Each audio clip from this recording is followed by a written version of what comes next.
پھر ہم نے کھانا کھا لیا اور میں اپنی بیوی کو دوبارہ خود صحت مند دیکھ کر دنگ رہ گیا، لیکن افسوس کی بات یہ ہے کہ یہ زیادہ دن نہیں چل سکا۔ اسی رات میں بیڈ خالی دیکھ اٹھا اور میں نے اپنی بیوی کو دوبارہ اس عجیب و غریب زبان میں بات کرتے ہوئے سنا تو میں فوراً باتھ روم گیا اور اسے وہاں آئینے سے باتیں کرتے پایا۔ وہ اچانک میری طرف متوجہ ہوئی، میں اسے دیکھ کر جم گیا، وہی خالی آنکھیں، اور اس نے اس آواز میں بات کی جو اس کی اپنی نہیں تھی اور کہا، تمہیں پھر کبھی نیند نہیں آئے گی؟ اور میں بھاگتے ہوئے کمرے میں گیا اور قرآن پاک کو اونچی آواز میں لگایا اور وہ باتھ روم میں گر گئی۔ مجھے ساری رات نیند نہیں آئی۔ صبح میں نے اپنے دوست کو فون کیا اور اس سے پوچھا کہ کیا وہ اچھی راکھی کو جانتا ہے، تو اس نے کہا، میں ایک راکھی کو لے کر آؤں گا، میں جانتا ہوں۔ اور میں انتظار کرنے لگا۔ 1 گھنٹے بعد مجھے دستک کی آواز آئی اور میرا دوست اور اس کے ساتھ اور آدمی آیا جو عجیب لباس میں ملبوس تھا۔ مجھے نہیں معلوم کیوں، لیکن مجھے یقین تھا کہ وہ راکھی نہیں ہے۔ وہ جادوگر کی طرح لگ رہا تھا۔ اس نے کہا، میں تمہاری بیوی کی مدد کر سکتا ہوں، میں اس کا عادی ہوں۔ اور وہ میری بیوی کی طرف بڑھا اور قرآن پاک میں کچھ اور ملا کر پڑھنے لگا، اور میری بیوی اچانک بیدار ہوئی اور مسکراہٹ کے ساتھ، ایسی مسکراہٹ تھی جو اس کی بالکل نہیں تھی۔ اس نے پوچھا، میں کس سے بات کر رہا ہوں ابھی تک؟ تم کون ہو؟ اور میری بیوی نے مردانہ ڈراؤنی آواز میں جواب دیا، میں اسے نہیں چھوڑوں گا۔ اور اسے اچانک 20 آدمیوں کی طاقت ملی۔ وہ میرے دوست اور عجیب و غریب راکھی کو بھی مار گرانے میں کامیاب ہو گئی۔ میں نے وحشت سے اپنے دوست کو دیکھا اور کمرے میں پڑے عجیب و غریب راکھی کو۔ میں اس کے ساتھ اکیلا رہ گیا تو میں بیڈ روم کی طرف بھاگا اور بلند آواز میں قرآن پڑھی اور اللہ سے دعا کی کہ وہ ہماری مدد کرے۔ چند منٹ بعد گھر میں خاموشی چھا گئی تو میں آہستہ آہستہ کمرے میں گیا اور دیکھا کہ میری بیوی سو رہی ہے۔ میرا دوست اور راکھی کسی طرح جاگ گئے اور وہ فرار ہو گئے، اور میری بیوی کی حالت دوپہر کو بدترین ہو گئی۔ میرے پاس اسے تالا لگانے کے سوا کوئی چارہ نہیں بچا تھا۔ وہ ایک ہی وقت میں چیختی اور ہنستی رہی۔ یہ سب میرا قصور تھا۔ اگر میں سچے راکھی کو اس کا کام کرنے دیتا تو وہ میری بیوی کو اچھی کر دیتا۔ ابھی میں نے اپنا فون اٹھایا اور راکھی کو کال کی۔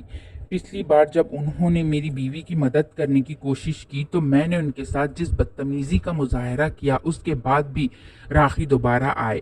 اس بار انہوں نے میری بیوی کی حالت دیکھ کر مجھے ترس کھا کر کہا، کیا میں نے تمہیں نہیں بتایا تھا کہ ایسا ہو جائے گا؟ اگر آپ مجھے پچھلی بار ختم کرنے دیتے تو جنات اب تک اس سے باہر ہو جاتے۔ اور میں نے بتایا کہ اس بار میں تیار ہوں۔ راکھی نے رقیہ شروع کیا اور اس بار میں اپنی بیوی کو تکلیف میں دیکھ کر برداشت نہ کر سکا۔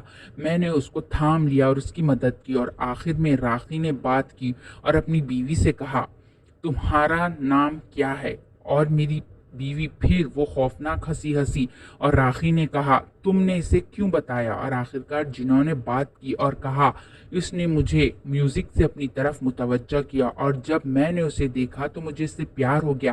وہ خوبصورت ہے اور میں اسے کبھی نہیں چھوڑوں گا۔ میں خوف سے راکھی کو دیکھ رہا تھا اور انہوں نے مجھے تسلی دی، اور کئی گھنٹوں کی رقیہ اور کئی سیشنوں کے بعد آخرکار جنات نے میری بیوی کو چھوڑ دیا۔ الحمدللہ کہ کچھ دنوں میں وہ بہتر ہو گئی اور اس نے میوزک کی جگہ قرآن مجید لے لیا۔